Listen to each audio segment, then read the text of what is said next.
Maliyyə transferi əməliyyatı, yəni hesablar arasında pulların yerdəyişməsi əməliyyatı maliyyə bölməsindən həyata keçirilir. Maliyyə keçirdikdə açılan pəncərədə sağ tərəfdə yeni əməliyyat düyməsinə daxil olacağıq.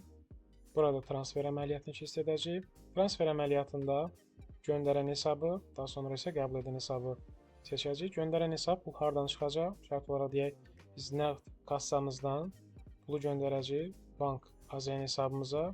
Göndərən və qəbul edəni seçdikdən sonra tarix təyin edəcəyik, hansı tarixdə bu əməliyyat icra olunub və ödəniləcək məbləğ qeyd edəcəyik. Şərti olaraq deyək, 1000 AZN göndərəcəyik. Təbii, digər valyutalardan istifadə ediriksə, valyuta bölməsindən başqa valyutaların transferi də həyata keçirilə bilər.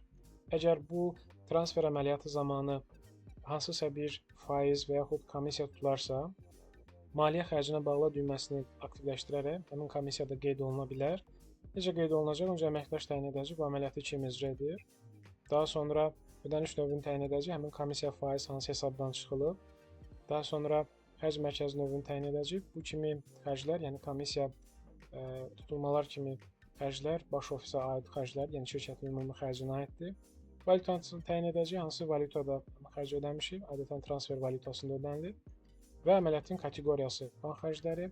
Qarşısında isə alt kateqoriya, misal üçün, maliyyə transferi xərci şəklində çəkilən komissiya xərcini ya da faizi qeyd edib təsdiqləyəcək.